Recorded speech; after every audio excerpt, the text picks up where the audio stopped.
As the court pleases, my lord, I appear for the plaintiff respondent in this application.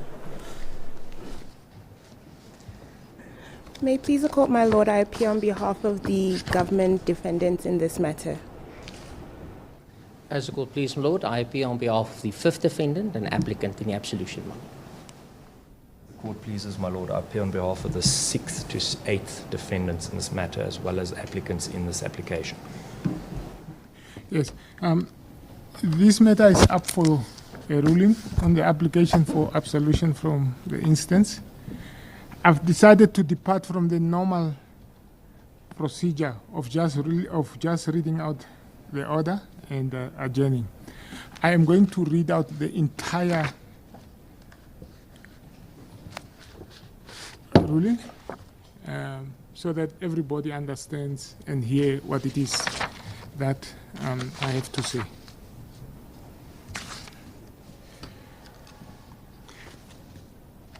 The history and background of this matter is set out in at least 2 rulings of this court in a judgment by the Supreme Court. I will therefore not rehearse the background facts in this judgment. I will, however, for the sake of completeness and understanding, briefly highlight the issues that gave rise to this matter. The plaintiff, who in this judgment I will for the ease of reference refer to as Mr. Amupanda, came to this court alleging that on 17 May 2021, he was traveling in his private motor vehicle from his home village in northern Namibia to Windhoek, and that at the Oshivelo checkpoint, Mr. Hango Nambinga, to whom I will in this judgment refer to as Mr. Nambinga, at the time was employed by the government of the Republic of Namibia in the Directorate of Veterinary Services of the Ministry of Agriculture, Water and Land Reform, confiscated his animal products, red meat, and burnt it. Further alleging that Mr. Nambinga's action of confiscating and burning his red meat were unlawful and not in accordance with the Namibian Constitution, Mr. Amupanda on 26 May 2021 commenced proceedings in this court against the Minister of Agriculture, Water and Land Reform as the first defendant, the government of the Republic of Namibia as the second defendant, the Attorney General of the Republic of Namibia as the third defendant, and Mr. Nambinga in his official capacity as an official of the Directorate of Veterinary Services as the fourth defendant. In the action, Mr. Amupanda, amongst other reliefs, seeks an order A, declaring that the erection of the Veterinary Cordon Fence, which has become known as the Red Line according to him, has not been carried out in terms of any law. 2B, declaring that the erection of the Veterinary Cordon Fence is unconstitutional. 3C, reviewing and setting aside the decision of the first and second defendants to retain the Veterinary Cordon Fence. C, that the fourth defendant's action in confiscating Mr. Ampanda's red meat on 17 May 2021 is unlawful and unconstitutional. Directing and restraining the first defendant and or any of its officials from confiscating the red meat of the plaintiff or any other Namibia meant for private and own consumption. F, directing and compelling the first and second defendants to immediately and within a period of 90 days remove the Veterinary Cordon Fence.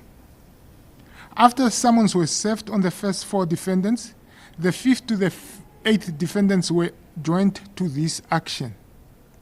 During the process of case management, some preliminary skirmishes took place between Mr. Amupanda and the defendants. 2 of those preliminary skirmishes are still on appeal and pending in the Supreme Court. After a marathon case management process, I, on 11 June 2024, postponed the matter to 10 July 2024 for a pre-trial conference and provisionally set down the matter for trial from 20 January 2025 to 31 January 2025. The pre-trial conference was postponed on 3 further occasions, from 24 July 2024 to 25 October 2024, from 25 October 24 to 19 November 2024, and again from 19 November 2024 to 13 December 2024. At the hearing on 25 October, I confirmed the trial dates of 20 January to 31 January 2025. At the pre-trial hearing on 13 December 2024, Mr. Amupanda sought to vacate the trial dates. I indicated to Mr. Amupanda's legal practitioners that a postponement is not had for the mere asking, and that he would need to file a formal application to vacate the trial dates. Mr. Amupanda never filed the application to vacate the trial dates. On the eve of the commencement of this trial, that is on 16 January 2025, Mr. Amupanda issued subpoenas out of this court, in terms of which subpoenaed 5 persons, of whom 4 were government or former government officials. On 20 January 2025, I ruled that the subpoenas were not in accordance with the directions issued by this court on 19 November 2024, and I therefore declared the subpoenas invalid. On 22 January 2025, trial commenced, and Mr. Amupanda testified. He was the sole witness in his case.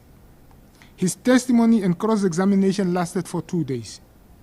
After testifying, he closed his case, and the defendants indicated that they intended to apply to be absolved from the instance.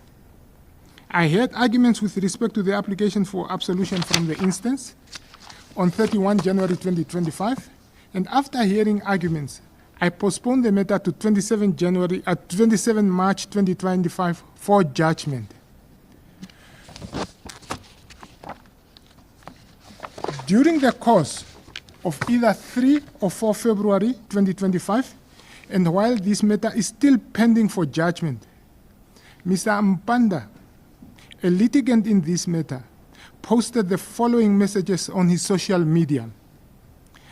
And I quote, "Dear Namibians, this is so bad. On 6 August 2024, while the case is before him, and just before the 1896 Red Line case went to trial, Minister Kali Shetloen, who is the first defendant on the Red Line case, gave Judge Shafimana Ueitele an exemption from paying tax on his 2 farms. His first farm is Farm 938, portion 1 of Wolseley, measuring 1,732 hectares, and his second farm is 933, measuring 4,867 hectares. To explain simply, the minister, the first defense, saved and blessed the judge from paying tax. The same judge who is already handling the case against him in a matter related to farms.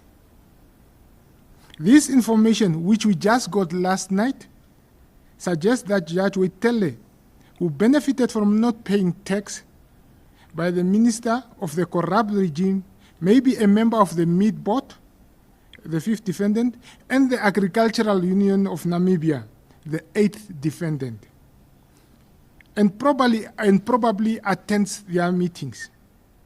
If this is how our judiciary works, I am afraid we don't have a judiciary. Everything sadly now makes sense. This is the government gazette for you to read by yourself. I will inform you of the way forward. Be rest assured that the colonial 1896 Red Line will fall. Close quotes. The above revelations made headlines in the local print media with pictures of me under the heading "Ueitele faces scrutiny over land tax exemption." One newspaper reported, and I again quote, "Documents have surfaced revealing that Judge Shafimana Ueitele, the presiding judge in the high-profile 1896 Red Line case, is amongst 11 individuals who were exempted from paying taxes on their farms." Unquote, I close quote. Another daily newspaper under the heading "Ueitele under scrutiny over Schleto and 10 exemption" reported that, and I quote,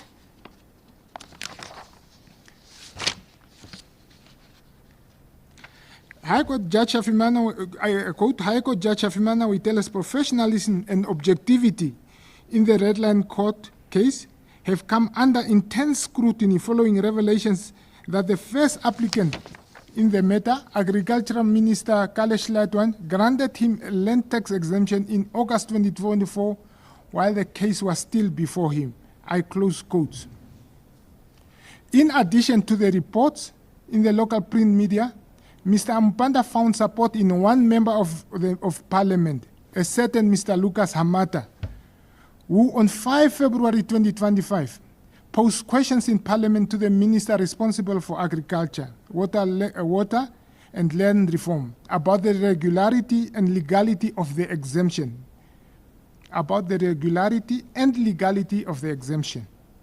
In his prelude to the questions, Mr. Hamata in Parliament said, and I quote, "Recent revelations indicate that a serving judge, Judge Shafimana Ueitele, was granted a land tax exemption while presiding over a case in which the first defendant was Minister Kalesh Ledwine himself. This raises serious concerns about whether the exemption process is being fairly and lawfully administered or it is being used to unduly benefit individuals in position of influence." Close quote. Mr. Amupanda did not stop with his so-called revelations.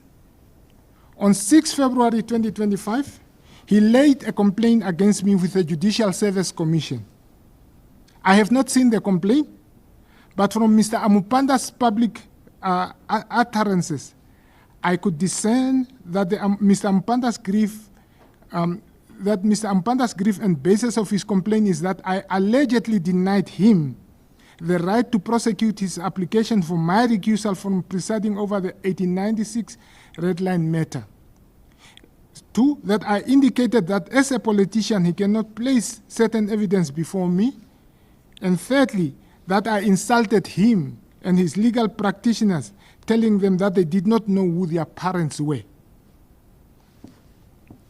A few days later, I am not sure exactly when it was, but it must have been either on the 9th of February or on the 9th or 10th February 2025. Mr. Amupanda again posted the following on his social media. I quote, "Is there a family that is blessed with free farms south of the 1896 Red Line by the corrupt regime than the Ueitele family? Apart from Judge Shafimana Ueitele, who got blessed by Minister Karl Herman Gustav Schledwin with free tax for his 2 farms, it is important to note that Festus Ueitele, the judge's brother, served as chairperson of a committee that recommends who in Omaheke gets free farms from the corrupt regime for close to 8 years. The corrupt regime gave Wapewa Ueitele a free farm measuring 2,000 hectares from Bosport. The regime also gave Isaac Ueitele, the judge's brother, a free farm. Frida Ueitele's husband also got a free farm from the regime. The regime, through GIPF, also gave Judge Shafimana Ueitele Namibia $5 million Namibia's dollars loan to buy an abattoir, a slaughtering and meat processing place possibly for export to Europe. This Namibia $5 million was never paid back. The corrupt regime wrote it off, meaning it's free millions for the judge. This family is Namibian family with full rights, but other families can also sabawela, whatever that means. Lucky Dube's songs comes to mind. Blessed is the hand that giveth, then the one that takes. This is just what we know, only what we know. Ota afraida kana komboni, but the 1896 Red Line will fall. Close quote. As I have indicated earlier, the above events followed the adjournment of this trial for the purposes of ruling on the application for absolution from the instance. These events necessitate that I, of my own accord, or as they say in the Latin language, mero moto, without being requested to do so, either by counsel for Mr. Amupanda or counsel for defendants, consider whether or not I must recuse myself from this trial as a judge in this matter.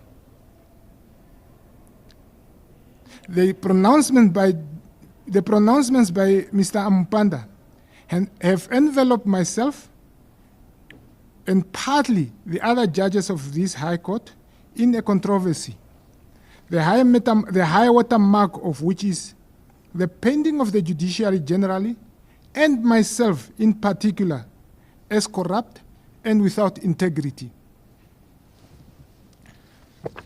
What has happened after I adjourned the trial to deliver judgment on the application from the instance is extremely relevant, not only to this matter, but also to the future functioning of the judiciary in this country. The pronouncements and events following the adjournment of the trial have developed into a campaign which amounts to an assault on and a threat not only to my independence, dignity, and effectiveness as referred to in Article 78, Sub-Article 3 of the Namibian Constitution, but also to those of my fellow judges in the High Court and the judiciary in general. Can a judge effectively perform his onerous tasks if people are allowed to continue undeterred to scandalize the judges and to misrepresent facts about judges and the judiciary? The answer must be surely in the negative. The pronouncements by Mr. Amupanda and the events following thereafter have placed me in the following dilemma. If I dismiss the defendant's application for absolution from the instance, a section of the Namibian population will believe that I have been intimidated by Mr. Amupanda and his sympathizers. If, on the other hand, I uphold the defendant's application for absolution from the instance, a section of the Namibian population may think that Mr. Amupanda is being victimized for his bravery, in quotes. And the onslaught on myself and the judiciary may be repeated and continued, which will be fatal to the prosperity of maintaining the rule of law as enshrined in the Constitution, with disastrous consequences to our fledgling constitutional democracy and to our country and people as a whole. As the late Justice Olin once remarked, and I quote, "Such a constitutional crisis which has ensued will not just go away. It cannot be evaded. It must be faced with courage and determination, and the necessary steps taken to redress and reverse the dangerous and destructive process which has been set in motion." The learned judge continues and said, and I quote again, "The crux of the matter is that no judge can function properly as a judge unless Article 78 of the Constitution is not merely regarded as of a paper constitution used as a public relations document on special occasions, but is enshrined in the hearts and minds of the Namibian people and respected and enforced by all concerned." I close quote. With those statements, I now proceed and consider our constitutional framework. The constitutional framework. Before I deal with the question of whether or not I must recuse myself from this trial, I find it appropriate to briefly outline some of the constitutional provisions which will influence my finding and decision.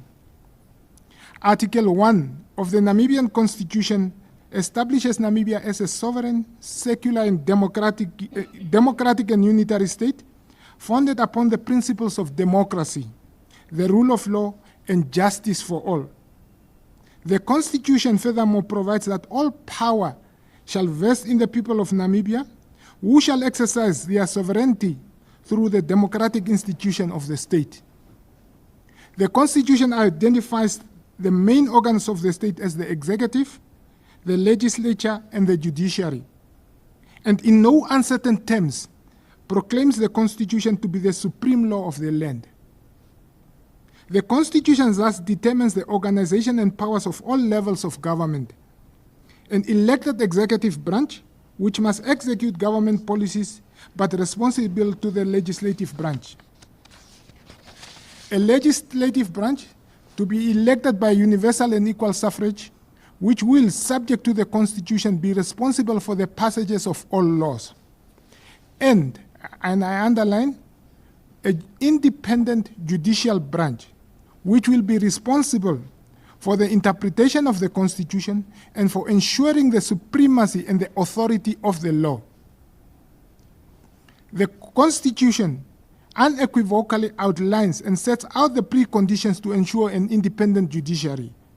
Article 78, sub-article 1 to 3 of the Constitution provides as follows, and I quote, "The judicial power shall vest in the courts of Namibia, which consist of the Supreme Court, a High Court, and lower courts." Sub-article 2, "The courts shall be independent and subject only to this Constitution and the law." Sub-article 3, "No member of cabinet or the legislature," and again underline, "or any other person shall interfere with judges or judicial officers in the exercise of their judicial functions. And all organs of the state shall accord such assistance as the courts may require to protect their independence, dignity, and effectiveness, subject only to the terms of the Constitution or of any other law." Sub-article 2 makes it absolutely clear that the court is subject only to the Constitution and the law. This simply means that the court is not subject to the dictates of political parties, even if that political party is in the majority. Similarly, the independent court is not subject to any pressure group. The first leg of Article 3 makes it clear that members of cabinet or legislature and any other person, these include political and social activists, are expressly prohibited from interfering with judges or judicial officers in the exercise of their judicial functions.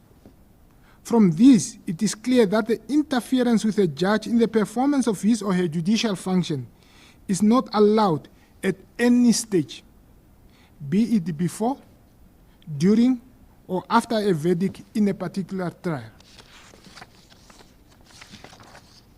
I emphasize that it is not only the independence of the judges or judicial officer that must be protected, but their dignity and effectiveness. The prohibition from interfering with a judicial officer to make, the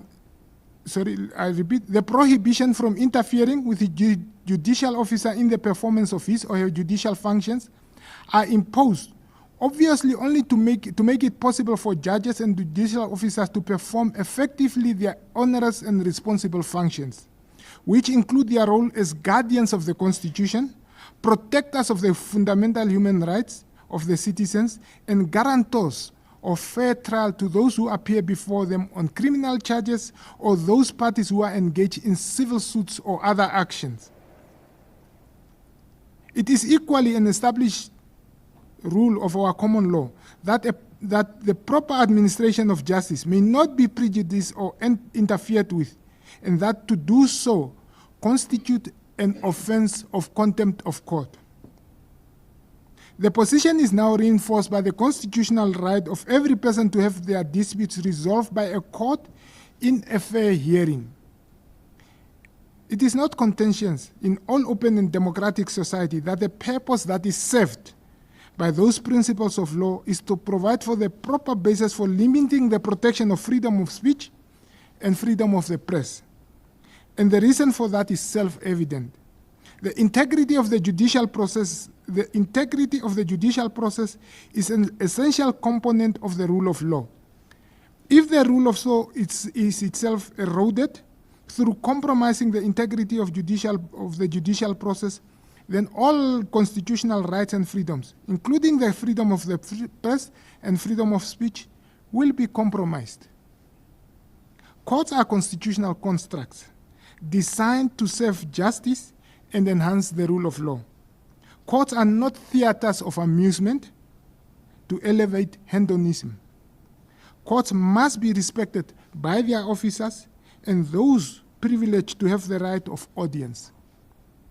Courts and judges are not and cannot engage in political theatrics. Judges cannot descend into the arena and defend themselves. Despite the fact that judges may not descend into the arena, they may descend into the arena, but it is advisable not to, and use the remedy of the ordinary citizen to institute action for damages of defamation or injuria. Precisely because judges cannot defend themselves, unscrupulous persons may exploit this weakness by scandalizing the courts or their judges or a particular judge, even spreading untruths without fear of contradiction. The judges are therefore dependent on the proper functioning of the provisions of Article 78, Sub-Article 3 of the Constitution of Namibia for the protection of their independence, dignity, and effectiveness, and for the maintenance of the independence of the judiciary as a pillar of the Namibian Constitution, without which the Constitution itself cannot survive. The second leg of Article 78, Sub-Article 3 goes further by placing a positive legal duty on all organs of the state to accord such assistance as the courts may require to protect their independence, dignity, and effectiveness, subject only to the terms of the Constitution or any other law. The reasons for these positive injunctions on the organs of the state is self-evident. The judiciary and the courts in particular do not have its own defense force or army or police force to enforce or compel respect for its orders. The preceding discussion of the constitutional framework brings me now back to consider the question that I, of my own accord, ask: do I or do I not recuse myself from this matter? I will consider that question in the context of the constitutional framework that I outlined in the preceding paragraphs, and in the context of the legal principles governing recusal of judicial officers from presiding over certain matters. I now turn to the legal principles applicable to recusals. According to Black's Law Dictionary, recusal is a process by which a judge is disqualified on objection of either party or disqualifies himself or herself from hearing a lawsuit because of self-interest, bias, or prejudice, unquote. This is a textbook articulation of the principle derived from the common law over the years to the effect that a person cannot be a judge in his or her own cause, or that a judge cannot sit in a case where he or she has financial or other interests that may raise in the mind of a reasonable observer or a reasonable apprehension of bias, or where the conduct of the judge or his or her utterances in adjudication raises apprehensions of bias. Justice Ponan, in the matter of State versus Lecharanje, reminds us that, and I quote, "It must not be forgotten that an impartial judge is a fundamental prerequisite for a fair trial. The integrity of the justice system is anchored in the impartiality of the judiciary. As a matter of policy, it is important that the public should have confidence in the courts. Upon this, social order and scrutiny depend. Fairness and impartiality must be both subjectively present and objectively demonstrated to the informed and reasonable observer. Impartiality can be described perhaps somewhat inexactly as a state of mind in which an adjudicator is disinterested in the outcome and is open to persuasion by the evidence and submission. In contrast, bias denotes a state of mind that is in some way predisposed to a particular result, or that is closed with regard to particular issues. Bias in the sense of judicial bias has been said to mean departure from the standard of even-handed justice, which the law requires from those who occupy judicial office. In common usage, bias describes a leaning, inclination, bent, or predisposition towards one side or another of a particular result. In its application to legal proceeding, it represents a predisposition to decide an issue or cause in a certain way that does not leave the judicial mind perfectly open to conviction. Bias is a condition or state of mind which sways judgment and renders judicial officer unable to exercise his or her function impartially in a particular case. I close quote.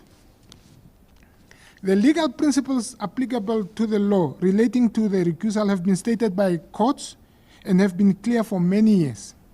In summary, the principles are that a motion for recusal must be heard and determined by the judge who has been asked to recuse himself.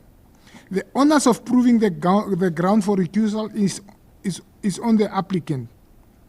A judge must give careful consideration to any claim for his or her recusal on account of bias or reasonable apprehension of bias. That a judge is best advised to remove himself or herself if there is any air of reality to a bias claim. That judges do a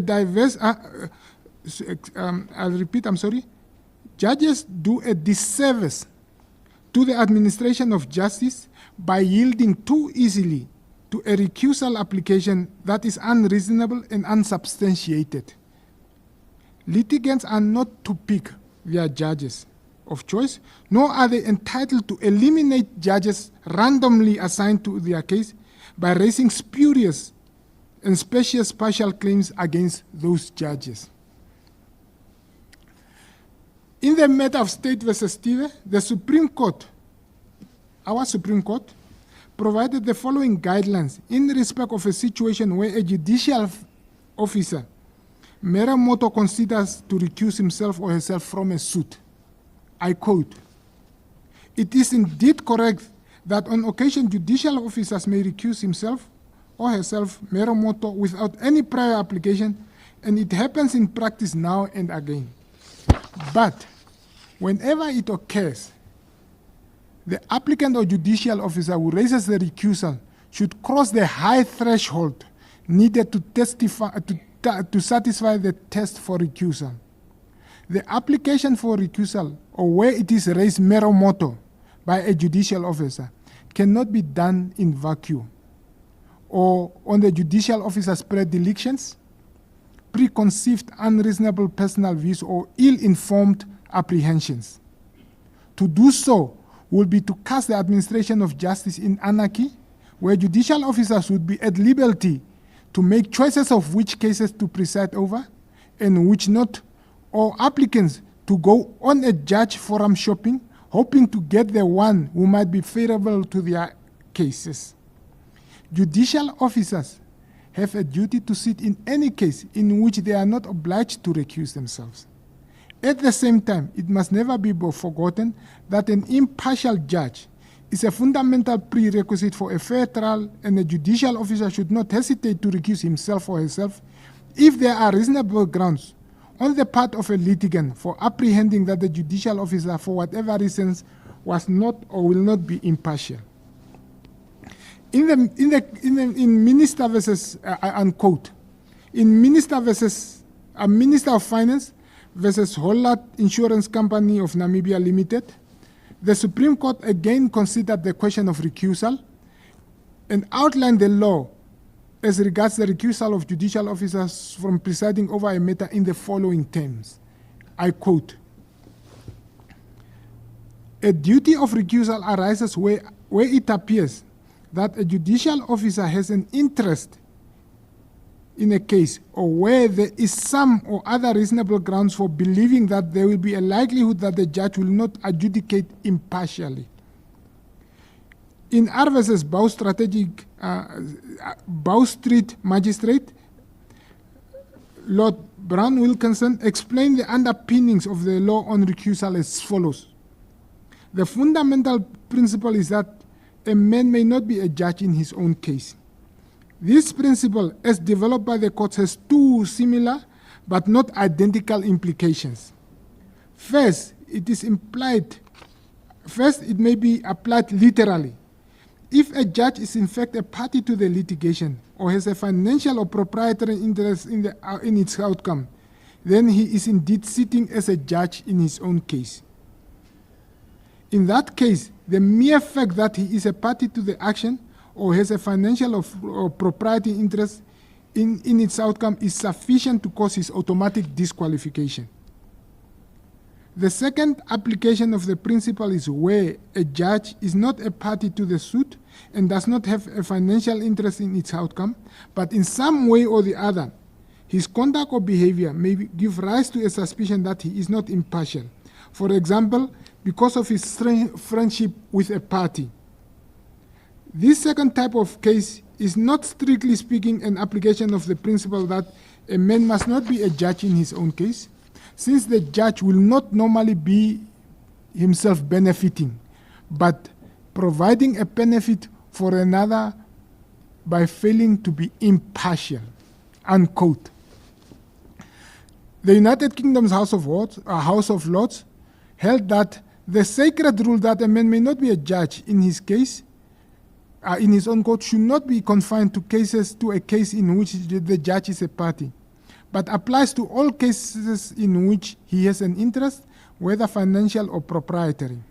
Therefore, it was held that although a judge's interest in a party to a case with which he was seized was non-pecuniary in nature, the rationale applies just as much if the judge's decision will lead to the promotion of a cause in which the judge is involved together with other parties. It must be apparent from the authorities cited above that the law on recusal serves three objectives. The first objective is that the court system must not be paralyzed by frivolous claims for recusal, hence the presumption of impartiality and the duty to hear matters.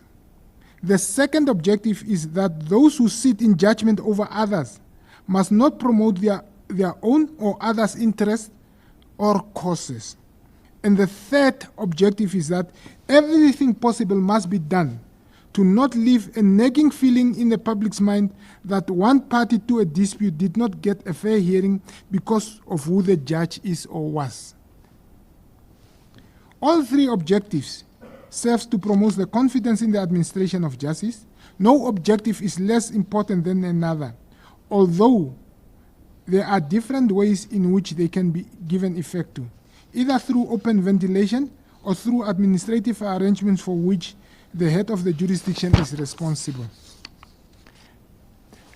The last objective presents a peculiar problem in that the facts giving rise to the application are not easy to prove and is based on perceptions and value judgment, and in some way the thought process of an affected judicial officer. It therefore highlights the importance of the judicial officer making full disclosure and to err on the side of caution if in doubt. I close quotes. Having set out those legal principles governing recusal, I ask the question, is there a basis for me as presiding judge in this matter to recuse myself? From the authorities that I have cited, I venture to summarize the law as follows. For a judicial officer to be recused from presiding over a matter, the court must be satisfied that the apprehension of bias is a reasonable one, held by a reasonable, right-minded person applying themselves to the question and obtaining thereon the required information. The test is, what would an informed person, viewing the matter realistically and practically, and having thought the matter through, conclude. Secondly, the law presumes that judges undertake their adjudicatory functions fairly and independently, without fear, favor, or ill will. And such presumption can only be dislodged or displaced by cogent evidence that passes a double reasonability test. The Court of Appeal in Botswana held that, and I quote, "The court must first ascertain all the circumstances that have a bearing on the suggestion that the judge is biased. It must then ask the question whether those circumstances will lead a fair-minded and informed observer to conclude that there was a real possibility or a real danger, the two being the same, that the tribunal was biased," unquote. Having outlined the law that applies to the recusal of judicial officer, I now proceed to consider the allegations of impropriety against me in the context of the law and the pronouncements and allegations by Mr. Amupanda. On the first allegation of bias, and has been briefly stated earlier in this judgment, Mr. Amupanda avers that on the evening of 3 or 4 February 2025, he came upon information that on 6 August 2024, while the case was pending before him and just before the 1896 rail line went to trial, Minister Kalesh Letwine, who's the first defendant, gave me an exemption from paying tax on my 2 farms. It is important, before interrogating this allegation, to observe that as the person accused of corruption, and owing to my position as a justice who presides in this matter, it is impossible for me to answer directly to the allegations made against me. This is so because I cannot depose to an affidavit, or I cannot take the stand to testify, or in order to deny the allegations or deal with what actually transpired around the land tax exemption. I will thus refrain from giving and defending myself, but I will interrogate the allegation in the context of the requirements imposed on Mr. Amupanda as the person who alleges apprehension of bias, as well as through the assessment of the allegations themselves, as I have quoted them. Firstly, it is now well established that the presumption of fairness must be dislodged through cogent evidence. The word cogent is afforded the following meaning in the Concise Oxford English Dictionary, the 11th edition, and I quote, "of an argument or case clear, logical, and convincing," unquote. First and foremost, in his revelation of information that allegedly came to his attention on the evening of 3 or 4 February 2025, Mr. Amupanda does not inform his readers and followers. And what I'm going to say is not evidence, but it is facts that are on the record of this matter.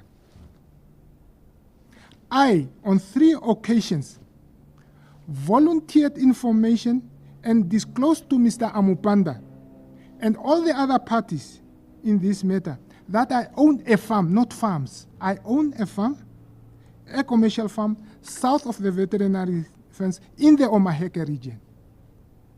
I volunteered and disclosed that information as far back as April 2021. When the matter was allocated to me, I called the parties in court and indicated to the parties that this is a matter that have constitutional implications and ordinarily it's a full bench that will decide the matter. That's it on record. I then indicated that, and that's why I made the first disclosure, and indicated that I own a farm, and I am prepared to case manage the matter until trial.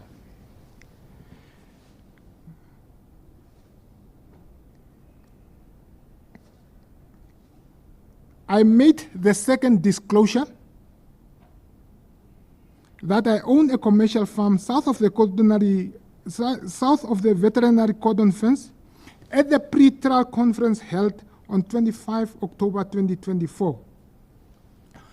On 25 October 2024, I disclosed to the parties that the head of court has resolved that because the matter is a fixed-role matter, it will last for longer than 2 weeks. He cannot afford to assign 3 judges to the matter, and the matter will be heard by 1 judge. But at that time, it was still not clear who the judges who will preside over. But I indicated to the parties and volunteered and disclosed. Mr. Amupanda was in court that I own a commercial farm. I give the parties an opportunity to consider whether they will feel comfortable for me to preside over the matter. They left with the instructions that they'll come back and present their instructions from their clients to me. The matter I postponed from 25 October to the 19th of November. And from the 19th of November, I postponed it to the 13th of December 2024.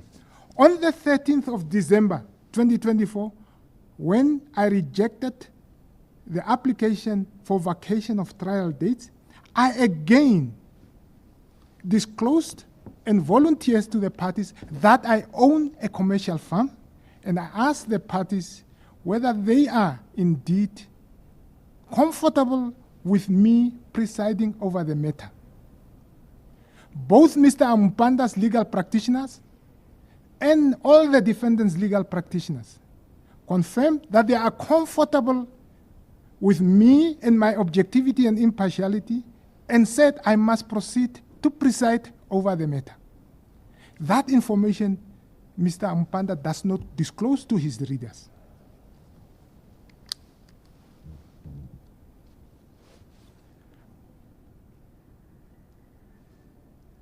Secondly, Mr. Amupanda, in his post and allegations that I was exempted by Minister Kalish Letwan from paying land tax, omits to inform his readers that the legal basis on which I was granted exemption is the Agricultural Commercial Land Reform Act, Act number 6 of 1995. That act empowers the Minister of Agriculture, Water and Land Reform to impose and implement the land tax on all agricultural commercial land in Namibia. Section 76, capital B of the Agricultural Commercial Land Reform Act, number 6 of 1995, provides as follows, and I quote, "The minister may, on application made to him or her by an owner of agricultural land, exempt by notice in the Gazette for such period as may be specified in the notice from land tax imposed pursuant to Section 76, any agricultural land of such owner, but only if he or she is a person belonging to the category of persons contemplated in Article 23 of the Namibian Constitution. B, any agricultural land that is primarily used for the activities of church, mission, hospital, school, or hostel, provided such activity shall not be for profit or gain. And Roman 2, any state-aided institution and charitable organization." Subsection 2 of Section 76B provides as follows: "An application referred to in subsection 1 shall be in such form as the minister may determine and shall specify the agricultural land to which it relates. The minister may revoke any exemption granted under subsection 1 if the reason for granting such exemption ceases to exist. but shall do so only after having afforded the owner consent and opportunity to be heard. Close quotes. I find it appropriate to note that in Kambadembe, Guest Farm CC Trading as Waterwerk Wilderness versus the Minister of Lands and Resettlement and others, it's a Supreme Court judgment reported in the 2018 Volume 3 Namibian Law Reports at page 800. The constitutionality of Section 76B of the Agricultural Land 1E was an issue. The Supreme Court upheld the constitutionality of Section 76B. Furthermore, Mr. Amupanda also withheld from his readers information, and Mr. Amupanda partially just took a picture of the government gazette and attached it to his note, but he withholds from his readers the fact that the Minister of Agriculture, Water and Land Reform, as far back as 29 April 2022, issued a public notice in four of the locally printed media that are circulating nationally, namely in the Republican, the Namibian Sun, and the Allgemeine Zeitung.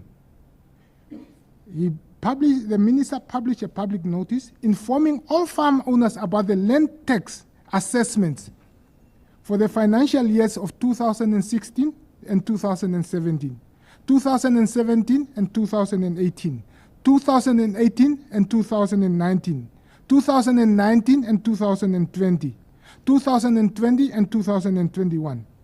The due date for the payment of the land tax in respect of those financial years was 31 March 2024. In the same publication, in the same public notice of 29 April 2024, the farm owners who met the criteria for exemption as contemplated in Section 76B of the Agricultural Commercial Land Reform Act were advised to apply for exemption before the 31st of March 2024.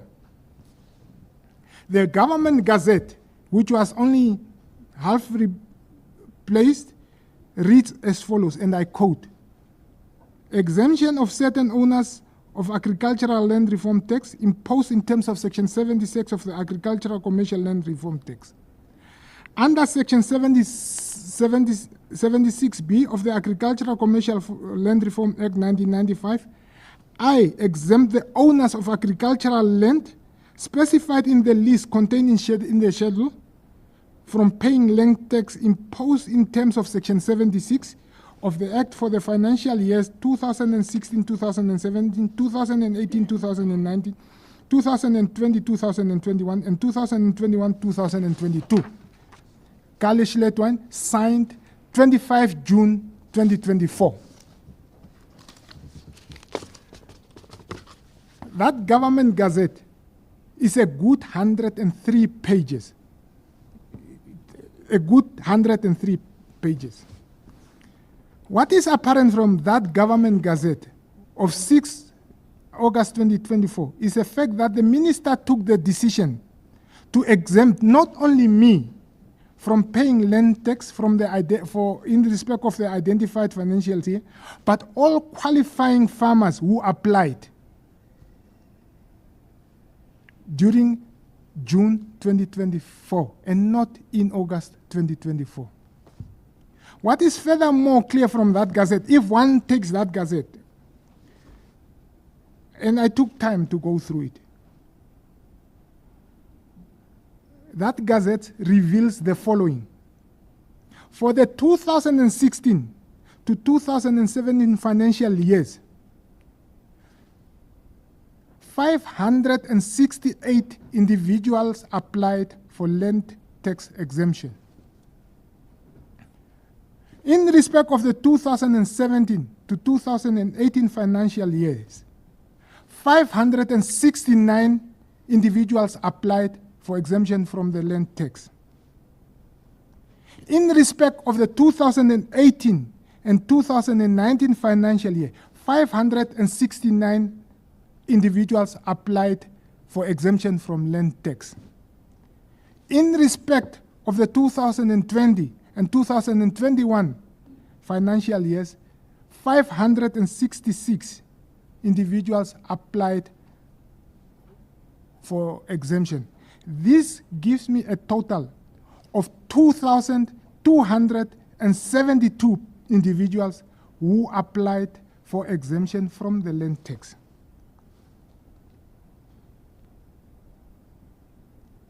Therefore,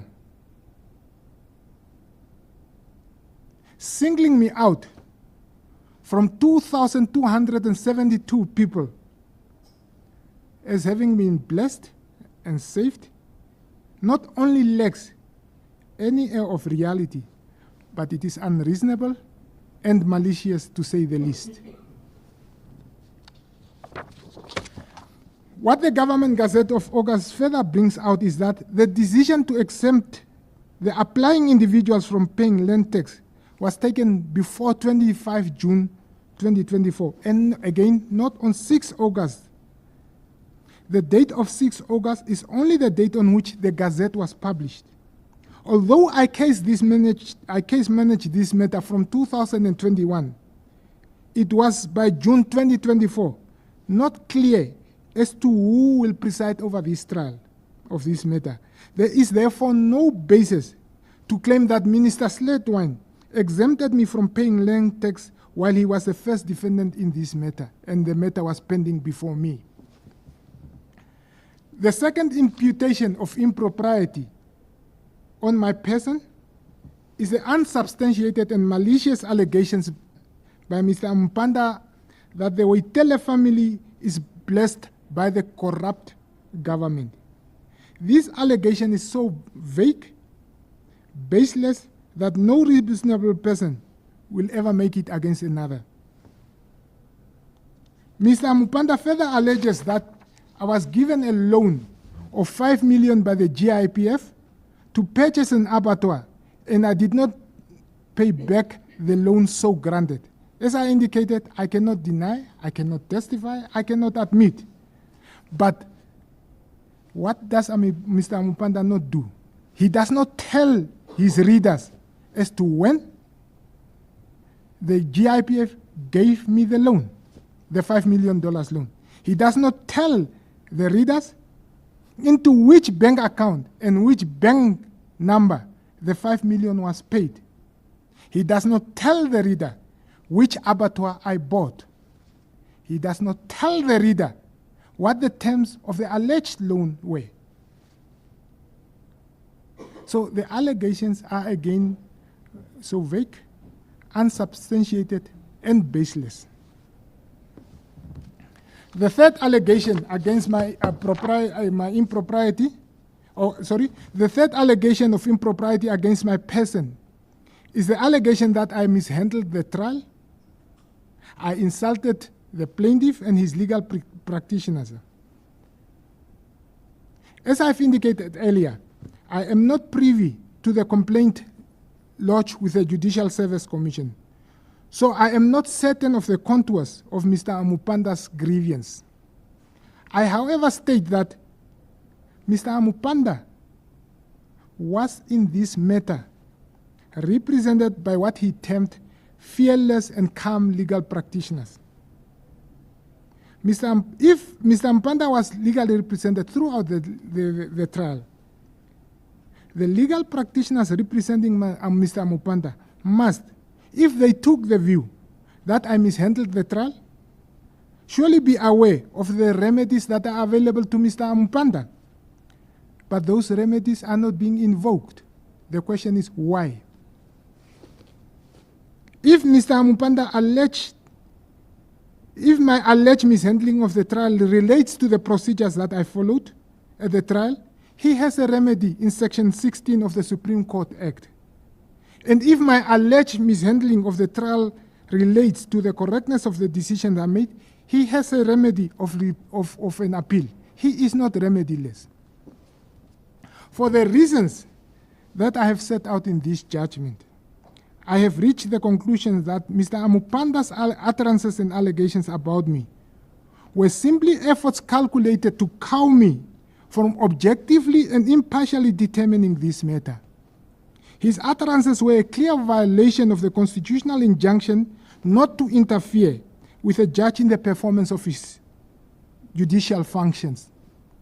I have therefore come to the conclusion that a fair-minded and informed observer will not, on the basis of the utterances and allegations by Amupanda, conclude that there was a real possibility or a real danger that I was biased. I want to state that on 1 July 2012, I was appointed as a judge of this court. On that day, I took an oath in the following terms. I do solemnly swear that as a judge of the Republic of Namibia, I will defend and uphold the Constitution of the Republic of Namibia as a supreme law and will fearlessly administer justice to all persons without fear, favor, or prejudice, and in accordance with the laws of the Republic of Namibia. That is the oath I took on the 1st of July 2012. I have never in the past, nor do I in the future, have the intention to betray that oath. And I am determined to continue with my duties in accordance with the oath of office that I took on 1 July 2012. I am confident that I am able to decide this case on the merits, on the evidence, and the submissions placed before me, undeterred by the abuse and misinformation from certain sections of our population. For these reasons, findings and conclusions reached in this judgment, I've decided not to recuse myself, and I'll now proceed to consider the defendant's application for absolution from the instance. The legal principles applicable to the application from absolution of the instance, the well-established test, and all the legal practitioners in this matter are agreed on this aspect, is that where absolution from the instance is sought at the close of the plaintiff's case, those principles were succinctly set out by the Supreme Court in the matter of Stier and another versus Henke. It's a matter reported in the 2012 Volume 1, Namibia Law Reports, at page 370, where the late Justice Mtambanengwe said, and I quote, "When absolution from the instance is sought at the close of a plaintiff's case, the test to be applied is not whether evidence led by the plaintiff establishes what will finally be required to be established, but whether there is evidence upon which a court, applying its mind reasonably to such evidence, could or might, not should or ought, find for the plaintiff." This implies that the plaintiff has to make out a prima facie case, in the sense that there is evidence relating to all the elements of the claim to survive absolution, because without such evidence, no court will find for the plaintiff. In Daneka versus Leopold Tours Kambing, Damasep JP, as he then was, he's still the JP, Damasep JP stated the considerations that are relevant to an application for absolution at the close of the plaintiff's as follows. A, absolution at the end of the plaintiff's case ought only to be granted in a very clear case where the plaintiff has not made out any case at all, in fact and in law. The plaintiff is not to be highly shut out where the defense relied on by the defendant is peculiarly within the latter's knowledge, while the plaintiff has made out a case calling for an answer or rebuttal on oath. The trial of fact should be on the guard for defendant who attempts to invoke the absolution procedure to avoid coming into the witness box to answer uncomfortable facts having a bearing on the credibility and the weight of the probability in the case. Where the plaintiff's evidence gives rise to more than one plausible inference, any one of which is in his or her favor in the sense of supporting his or her case or caution or cause of action and destructive of the version of the defense, absolution is an inappropriate remedy. Perhaps, said the judge, most importantly, in adjudicating an application for absolution at the end of the plaintiff's case, the trier of fact is bound to accept as true the evidence led by and on behalf of the plaintiff, unless the plaintiff's evidence is incurably and inherently so improbable and unsatisfactory to be rejected out of hand. Close quote. As regards the inconsistency in the plaintiff's evidence, this court, per Justice Masuku, in the matter of General Francois Olenga versus Erwin Sprenger, approved the following principle enunciated by Hepstein et al. And I quote, in deciding whether or not absolution must be granted, the court must assume that in the absence of very special circumstances, such as an inherent unacceptability of the very evidence adduced, the evidence is true. The court should not at this stage evaluate or reject the plaintiff's evidence. The test to be applied is whether the evidence led by the plaintiff establishes what will finally be required to be established. Close quotes. Similarly, in Soltec versus Swakopmund Superspa, Justice Masuku held that it will be proper to jettison the evidence adduced by if the evidence led is poor, vacillating, or so romancing a character, such that a court properly directed cannot place reliance on it. He said, and I quote, "It does not make economic and legal sense to keep a defendant in harness in a trial and compel him to tender evidence together with that of his or her witnesses, as the case may be, when it is apparent at the close of the plaintiff's case that no reasonable court acting carefully may require the said defendant to adduce evidence in rebuttal, either because the evidence led is so poor, vacillating, or so romancing a character, or fails to deal with essentially of a claim under consideration. The court should therefore avoid compelling a defendant at a great cost to flog what is clearly a horse that kicked the bucket at the end of the plaintiff's case." I will now go on to discuss. The general rule is that he who asserts must prove. Therefore, at this stage, that is, at the application from absolution, at the close of the plaintiff's of the proceeding, the question is whether the plaintiff has placed sufficient evidence before this court which holds the possibility of finding that, one, in this matter, is the evidence before court to find that the erection of the cordon fence has not been carried out in terms of any law. That's the first question. The second question is there any evidence before this court to find that the erection of the veterinary cordon fence is unconstitutional in that it violates the plaintiff's rights in terms of Article 8 and 10 of the Namibian Constitution. 2, is there any evidence before this court to find that the conduct of the fourth defendant in confiscating the red meat of Mr. Amupanda on 17 May 2021 is unlawful and unconstitutional? Mr. Amupanda's counsel placed considerable evidence on Mr. Amupanda's particulars of claim and proclaimed that the defendants, in response to plaintiff's particulars of claim, provided a background in the plea, which in effect admits that the plaintiff has rights and freedom as pleaded, but that there are some alleged limitations set by legislation.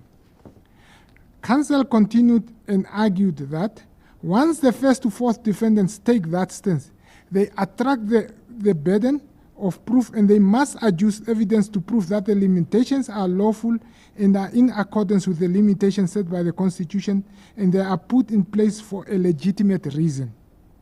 I close quote. He says, this should be the end of the first to fourth defendant's application for absolution, argued counsel. Counsel for the plaintiff entirely misses the point. The fact that the defendants admit that Mr. Amupanda is imbued with some constitutional rights is not an admission that the defendants have violated those rights. Secondly, counsel forgets that a pleading is only a collection of uncontested and untested allegations. They are the pegs on which the evidence hangs, and the evidence must be led to prove those allegations. In order to evaluate whether Mr. Amupanda has placed sufficient evidence before me, I find it appropriate to at length quote the testimony that Mr. Amupanda tendered at the hearing of this matter. He testified, and I quote verbatim, and I want to read it slowly. On or about 17 May 2021, I was traveling in my vehicle, a Toyota with registration number N870087W, from my native village of Omalala, situated above the Veterinary Cordon Fence, which, with the intention of returning to Windhoek, where my family resides, which falls in the police zone. As I set out to travel from my native village to Windhoek, I made it a point to stop at Omuthia open market to purchase meat, traditional foods, and other items for my wife, children, and other family members.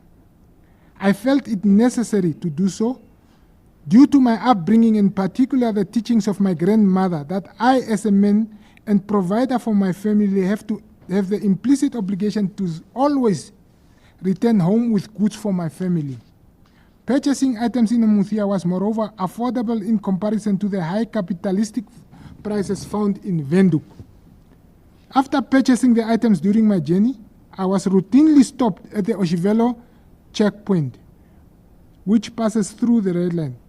I was thereafter subjected to an unlawful search of my vehicle by the fourth defendant, a certain official who is not a police officer by the name of Mr. Hango Nambinga, in contravention of Article 13 of my Article 13 constitutionally guaranteed right.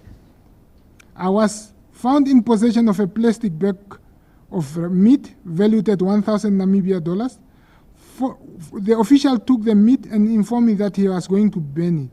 I asked for the basis of his decision, to which he responded that he would give me a paper indicating the same and answering all my questions. He indeed provided me with a paper bearing the government coat of arms and the name of the Ministry of Agriculture.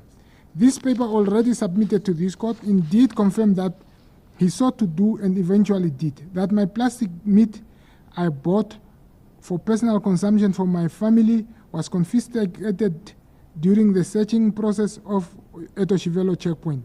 And this is the same meat destroyed, burnt by him. Both Mr. Nambinga and I signed the paper as per his request and made the essence made in the presence of the police. That confirms that he stopped and searched my vehicle.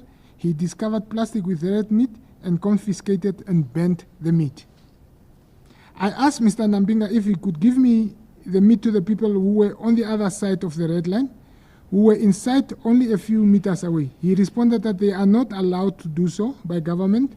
This incident and cruelty disappointed and infuriated me, both as a black person, knowing our history of brutality and discrimination, and as a father whose purpose of carrying the meat was to feed my family. If it was a matter of misbehaving child in my family, I would have left this matter at that level, private.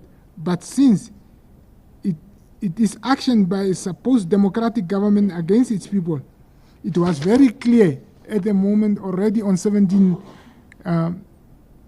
March, and he says 2023, I'm sure it must be 2021, that this is a matter of serious public interest. It goes beyond what happened to me. While this is occurring, and after getting the paper that stated above, I took a photo of the paper I received from Nambinga and shared it on social media, including Facebook, with a captioned message.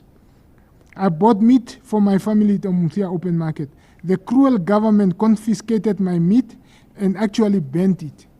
I have given instructions to my lawyer, Fearless Kadila Amomo, to immediately draft papers to enforce my rights. The rights I was referring to in my Facebook post of 17 May 2021 as are those provided in the Namibian Constitution, such as the rights against discrimination, a right to culture, freedom of movement and dignity, privacy, and others. I also bemoan to my legal practitioner that we must take this issue with and seek recourse from the court of law so that this cruelty is ended in an independent and democratic society, and that no Namibian must be subjected to the same cruelty 30 years after freedom and independence. This Facebook post is attached here to marked as Annexure JSK010. In addition, I was left undignified as a result of the manner in which search and seizure conducted by the fourth defendant was executed, particularly in that the meat bought for the purpose of sustaining my family was burnt in my presence and in the presence of the onlookers. I was treated unfairly in comparison to persons who cross the red line from the southern parts of Namibia. They are particularly in no way subjected to the search and seizure I experienced. When they cross the red line with red meat, it is considered clean and free of diseases. Whereas because I was traveling from the northern parts of Namibia, the red meat I possessed was regarded as dirty and disease-ridden. It is unconstitutional to allow the red line, which is a symbol of colonial oppression, to remain in force and in effect in this independent Namibia. That's the end of the evidence. The crux of Mr. Ampanda's evidence and testimony is that on 17 May, he traveled from his home village en route to Windhoek. On his way, he bought red meat at Oshivelo checkpoint. And at Oshivelo checkpoint, veterinary officers confiscated his meat and burned it. He testified that he does not have the same experience when he travels from the south to the north. It is against this evidence, that's the crux of the evidence, on which I must declare the Veterinary Cordon Fence unconstitutional. The first question that I ask is, has the erection of the been carried out without the sanction of any law? The first prayer that Mr. Amupanda seeks is an order declaring that the erection of the veterinary cordon fence has not been carried out in terms of any law. It is clear that if there is a law, let me repeat. The first prayer that Mr. Amupanda seeks is an order, I quote, declaring that the erection of the veterinary cordon fence has not been carried out in terms of any law, unquote. It is therefore clear that if there is a law that makes provision for the erecting of a veterinary cordon fence or sanctions the erection of such a fence, no court will find for Mr. Amupanda. In cross-examination, counsel for the first to fourth defendants put to Mr. Amupanda that the clear legal position is that the veterinary cordon fence has been authorized by a statutory scheme comprising the Animal Disease and Parasites Act of 1956 and the Animal Disease and Parasites Ordinance of 1959. Each of these enactments specifically authorizes the erection of the fence for the purposes of controlling and protecting against animal diseases. I therefore agree with counsel for the defendants who contended that by virtue of the well-established presumption of regularity, it must be assumed that the erection of the veterinary have been done duly and lawfully I thus find that Mr. Amupanda has failed to place sufficient evidence before this court to hold the possibility of finding that there is no law that sanctions the erection of the veterinary cordon fence. The second question is, does the implementation of the veterinary cordon fence violate Articles 8 sub-article 1, Article 8 sub-article 2 and B, Article 10 sub-article 1, Article 10 sub-article 2 of the Namibian Constitution? Article 8 sub-article 1 of the Namibian Constitution. Mr. Amupanda invokes those articles, contending that the veterinary cordon fence is unconstitutional for violating the right to dignity of all persons traveling from the north when they are subjected to routine searches and assumptions concerning the prevalence of animal diseases in the north. On this basis, he contends that the manner of implementing the cordonary fence amounts to torture, cruel, inhuman, and degrading treatment or punishment. The only testimony provided by Mr. Amupanda with respect to his right to dignity relates to the search of his car at the Oshivelo point. In order to determine whether the search of Mr. Ampanda's vehicle at the Oshivelo gate on 17 May violated his right to dignity, I find it necessary first to determine the content and the meaning of the right to dignity. This court had the opportunity to determine the content and right of opportunity. This court had the opportunity to determine the content and meaning of the right to dignity in Medical Association of Namibia versus Minister of Health and Social Services. I find that determination appropriate and fitting here. In that matter, the court said, I quote, "In the context of the actio injuriam, our common law has separated the causes of action for claims of injuria to reputation, fama, and dignitas. Dignitas concerns the individual's own sense of self-worth, but included in the concept are a variety of personal rights, including, for example, the right to privacy. In our constitutional order, no sharp line can be drawn between these injuries to personal rights. The value of human dignity in our Constitution is not only concerned with an individual sense of self-worth, but constitute an affirmation of the worth of human beings in our society. It includes the intrinsic value, it includes the intrinsic worth of human beings shared by all people, as well as the individual reputation of each person built upon his or her own individual achievements. The value of human dignity in our Constitution, therefore, value both personal sense of self-worth as well as the public estimation of the worth of value of an individual.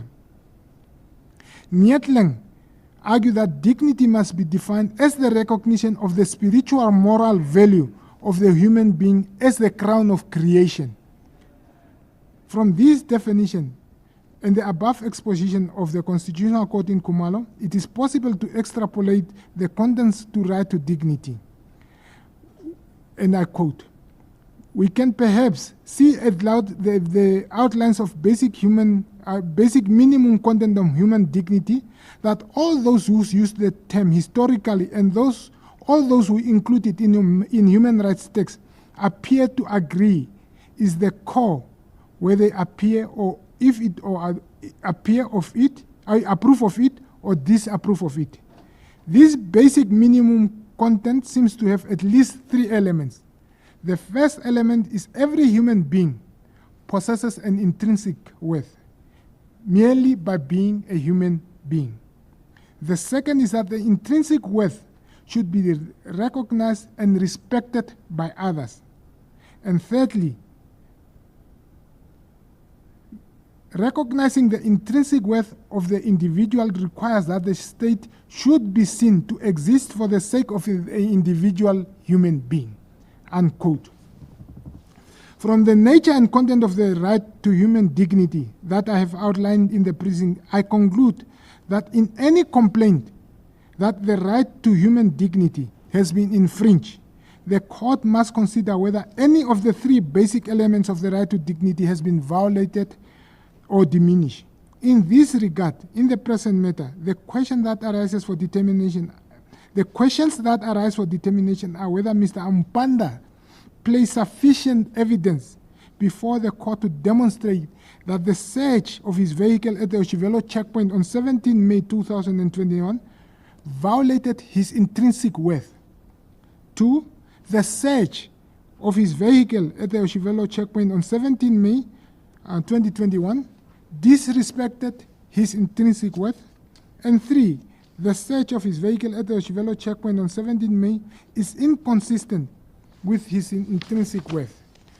Mr. Amupanda did not place a single shred of evidence before this court as to how the search, which he consented to, of his vehicle at the Oshivelo checkpoint on 17 May violated, disrespected, or is inconsistent with his intrinsic worth. For that reason, I find that Amupanda has failed to place sufficient evidence before court which hold the possibility of finding that the implementation of the Veterinary Cordon Fence violates his Article 8, Sub-Article 1 rights. Article 8, Sub-Article 2, Paragraph B rights. I have earlier quoted the content of Article 2B. That article prohibits the torture, cruel, inhuman, degrading treatment or punishment of a person.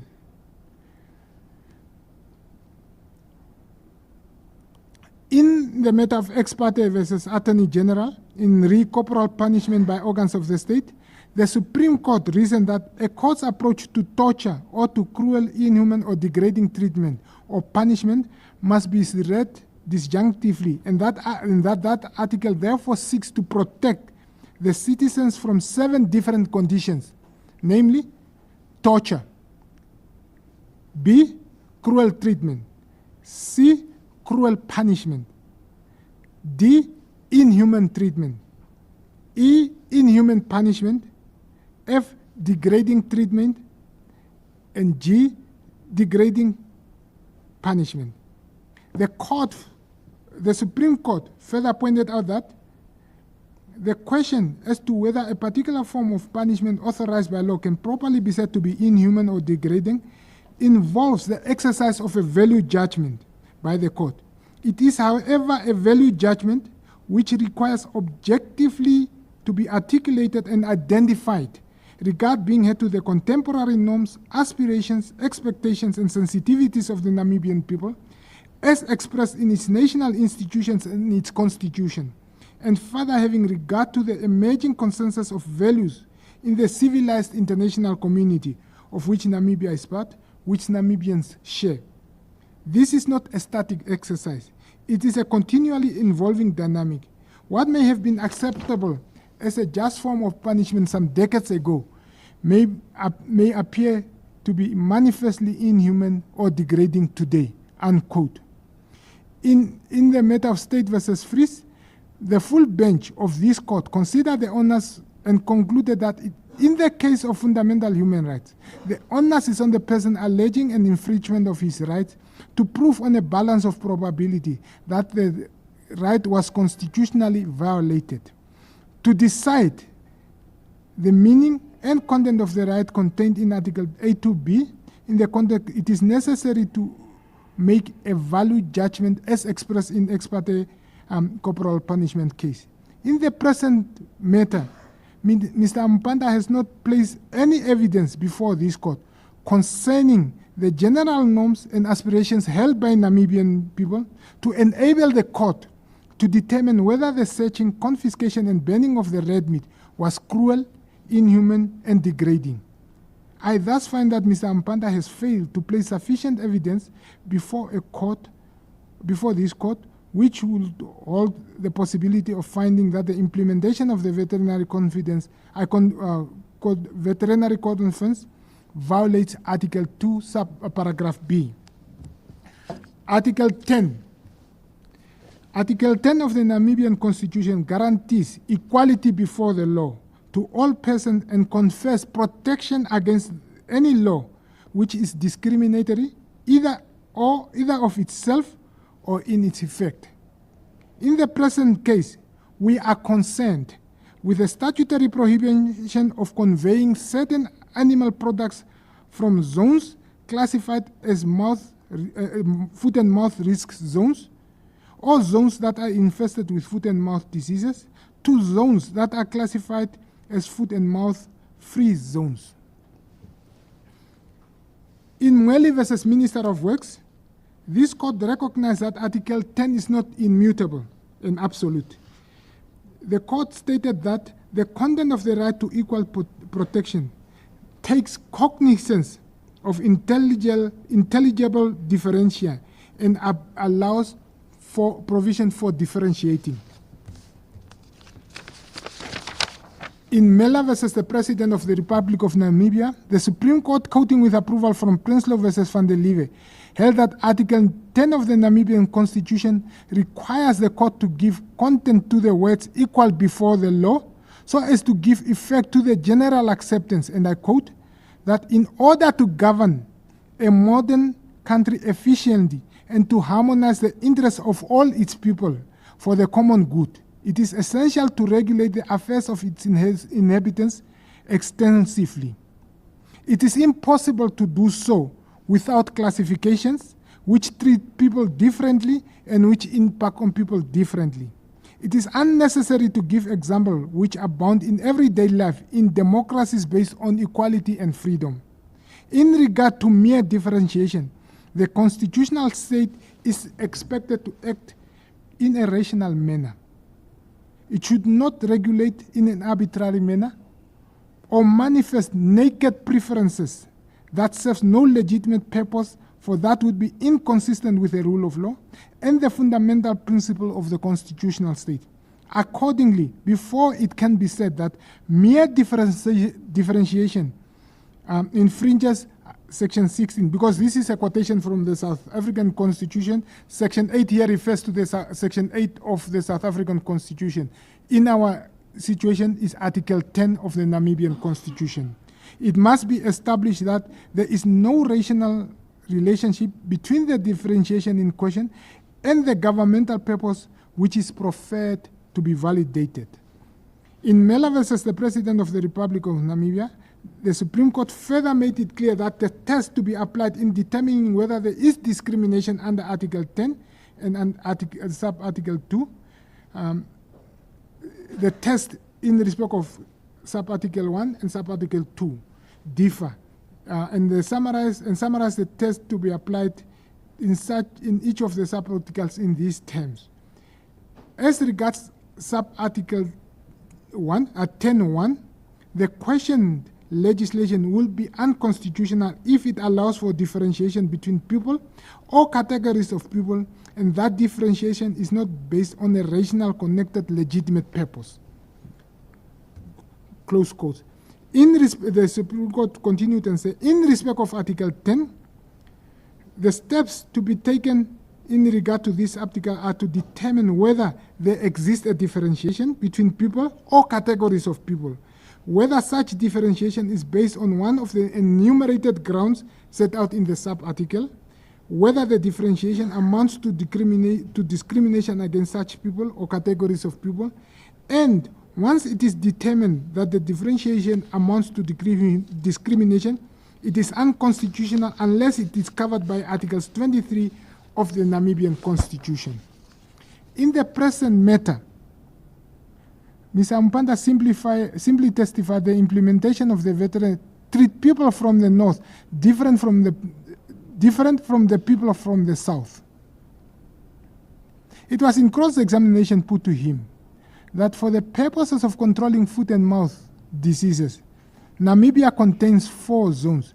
Those 4 zones are set out in Regulation 88, Sub-Regulation 1 of the Animal Health Regulations, and that regulation provides as follows, and I quote, Namibia is divided into foot and mouth diseases FMD control zone 1, namely FMD infected zones, FMD protected zones, FMD free zones, and the surveillance area which is within the FMD free zone as specified under Schedule 3 to the regulations.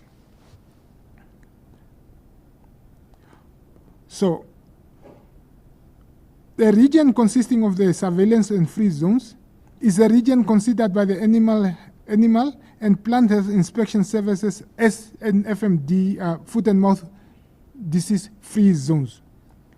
What is prohibited is not the movement of the people, but what is prohibited is the conveying of animal meat products by any person. It doesn't matter where you live, where you reside, and where you come from. What is prohibited is the conveying of animal products from one zone to another zone. And it's from conveying animal meat products from zones that are classified as foot and mouth disease risk zones to foot and mouth disease free zones. I therefore find that Mr. Amupanda's vehicle, that people from the south are treated differently from people from the north, to be very poor, vacillating, and of so romancing in character that I cannot place any reliance on it. And I therefore find that Mr. Amupanda has not placed a single piece of evidence to determine how irrational and arbitrary the government acts when it restricts conveying animal products from one zone to another zone. Mr. Amupanda has also not placed any evidence before court demonstrating that the restriction to convey animal products from one zone to another zone amounts to a naked preference that serves no rational purpose. He carried the onus to place that evidence before court. He has not. And I find that Mr. Amupanda has failed to place sufficient evidence before court which will hold the possibility of finding that the implementation of the Veterinary Cordon Fence violate Article 10 of the Namibian Constitution. The last question: was the confiscation of Mr. Amupanda's meat unlawful and unconstitutional? Finally, Mr. Amupanda contends that the confiscation of his meat products was unlawful and unconstitutional. But he did not place facts before this court as to the basis of that contention.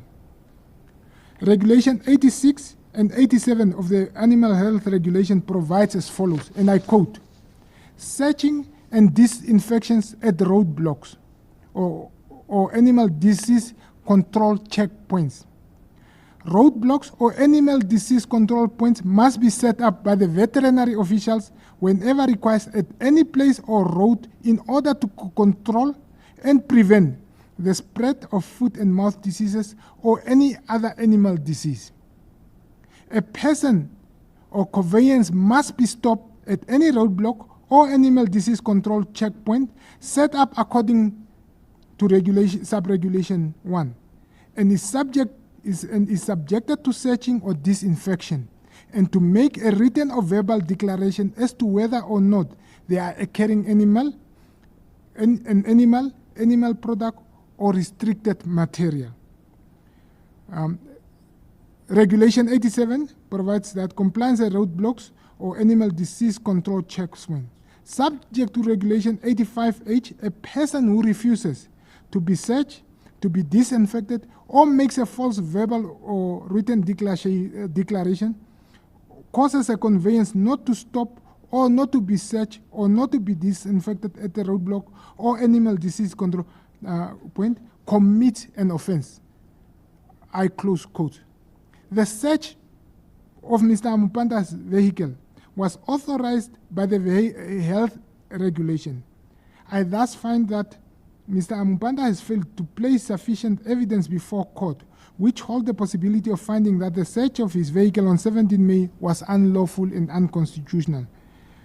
Mr. Amupanda has furthermore dismally failed to place any factual basis on which this court must restrain the Minister of Agriculture and Land Reform or any of its officials from confiscating Mr. Amupanda's red meat or any other Namibian meant for private consumption. For all these reasons, I grant absolution from the instance. And I make the following orders. The defendants are absolved from the instance. The question of costs stand over pending the outcome of an appeal lodged against the decision of this court in the Rule 20 application. The matter is regarded as finalized and is removed from the roll. I thank you. As the court pleases. Court pleases. As the court pleases, my lord. As the court pleases, my lord. Yes, the judgment will be available in the next 30 minutes once I have signed it. Court will rise.